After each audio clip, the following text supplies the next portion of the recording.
What if I told you the rising prices you blame on the economy aren't really the problem? What if the problem is the system itself? A system designed to make the rich richer every time your grocery bill goes up.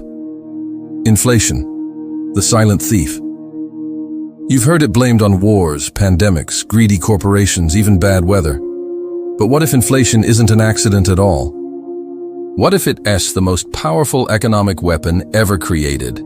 One that silently transfers wealth from the poor and middle class to those who already own everything. Tonight, we're not just talking about prices or policies. We're unmasking the quiet machine that keeps the world's wealth spiraling upward into the same few hands, generation after generation.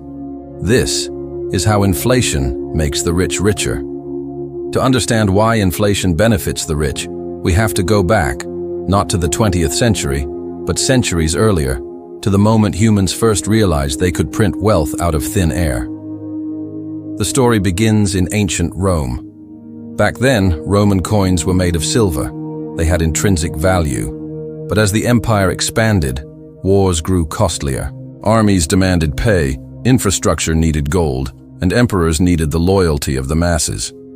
So Rome found a solution. They started mixing cheap metals into silver coins, reducing their purity, but keeping the same face value.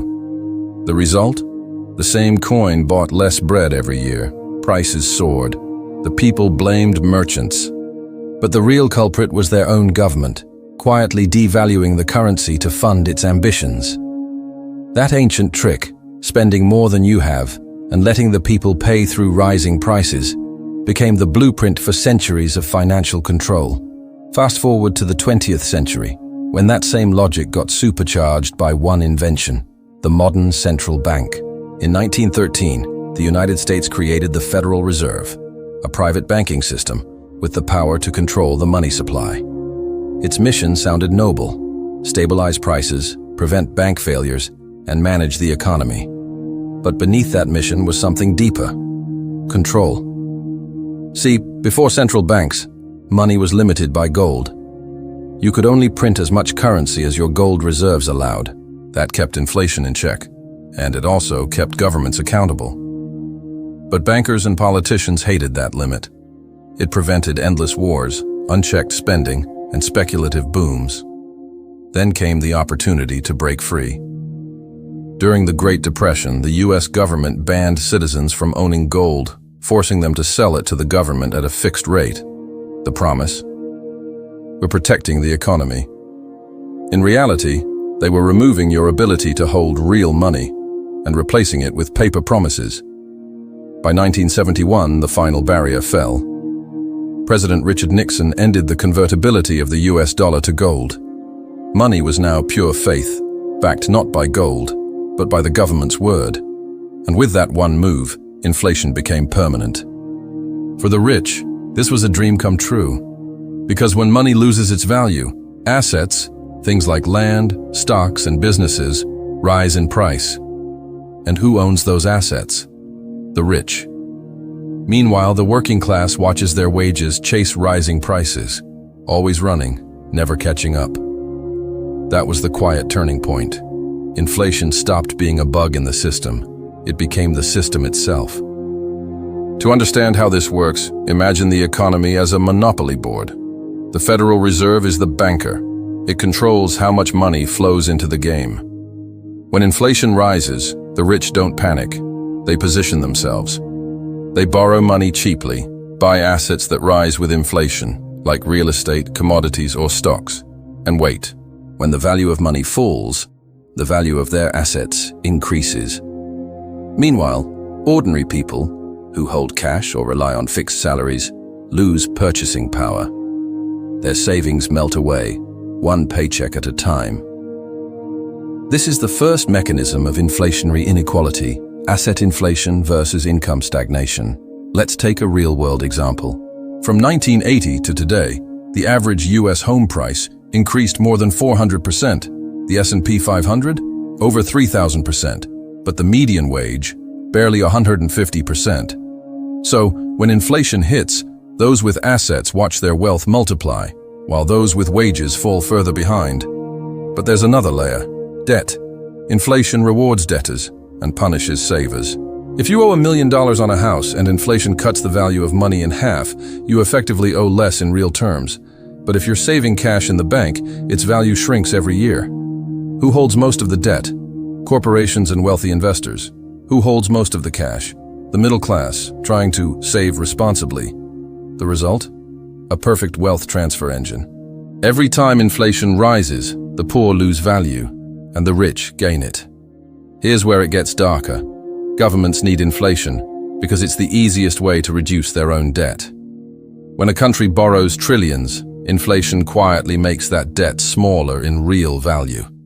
It's a hidden tax, one that doesn't need a vote, or a debate, or a law. But there's a cost. Your paycheck buys less, your rent rises, your future shrinks. Yet the narrative never changes. Politicians blame unforeseen circumstances. Central banks promise temporary inflation. Media headlines warn, tighten your belts. But behind the curtain, the cycle repeats. Print, spend, inflate. During crises, wars, pandemics, recessions, the printing accelerates. In 2020, the US printed more money in 1 year than in the previous 100 combined. The result? Asset prices skyrocketed. Stocks, houses, even art. Did wages rise? Barely. Did billionaires get richer?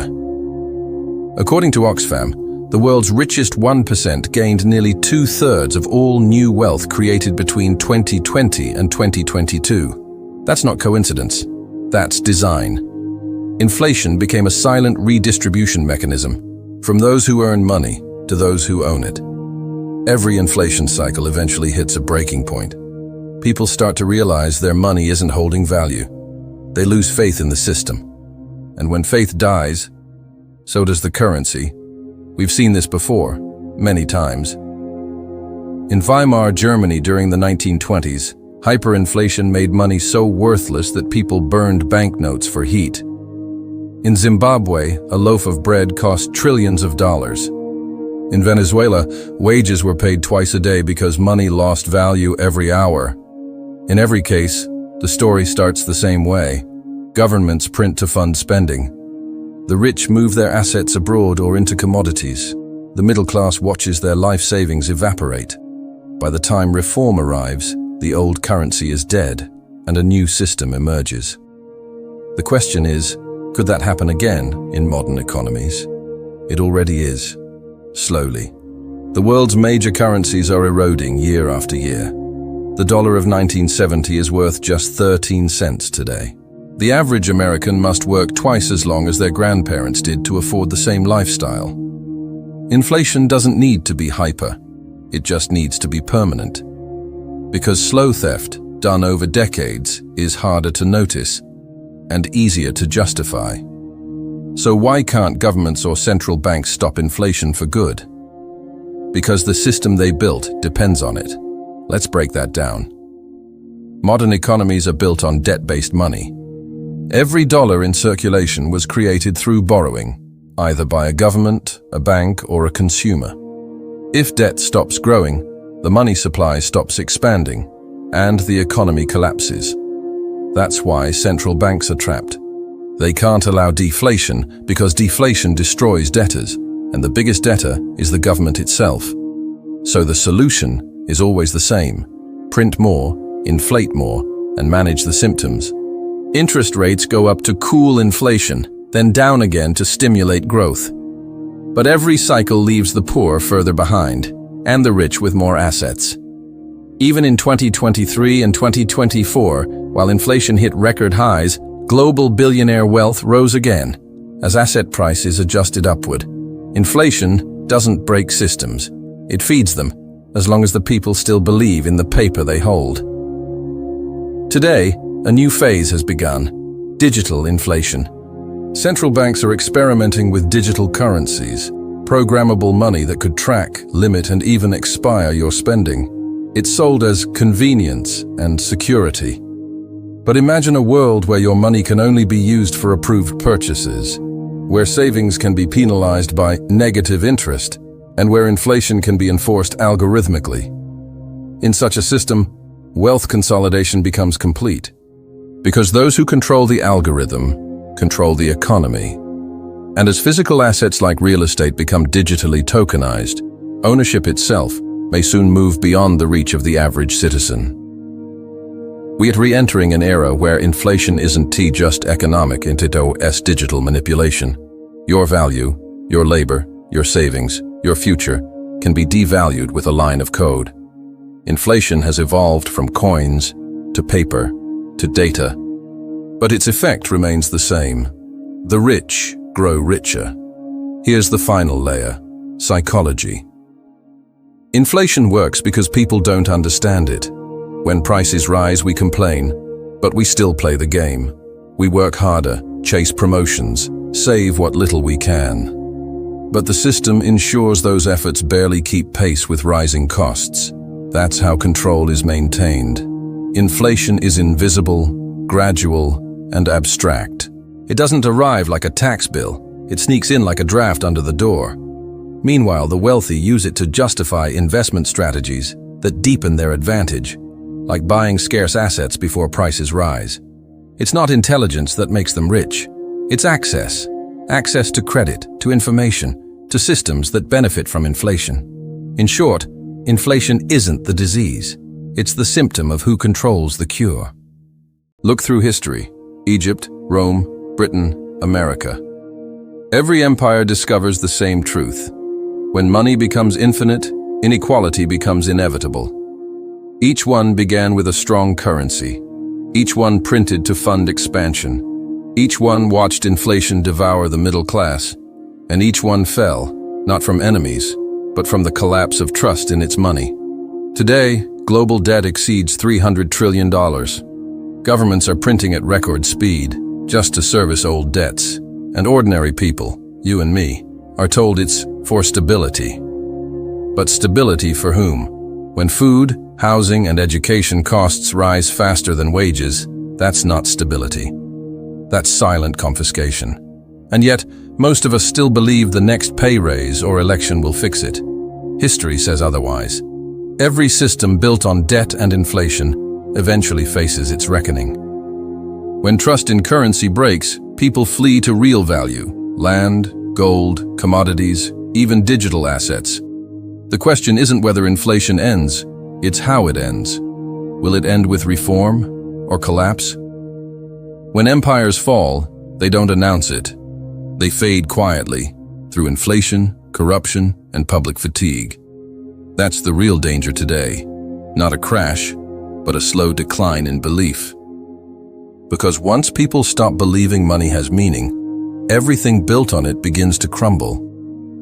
So what can we learn from this? What are the takeaways that every citizen, investor, and worker should understand before the next cycle begins again? Takeaway 1. Inflation is a feature, not a flaw.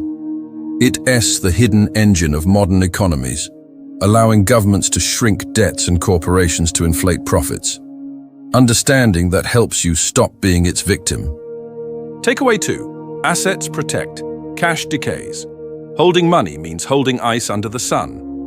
Owning productive assets, land, businesses, commodities, means owning the bucket, collecting the melt.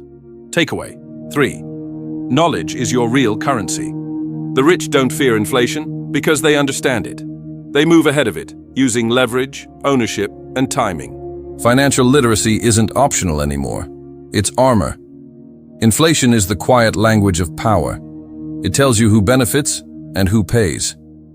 For over a century, it's turned wages into illusions and savings into traps.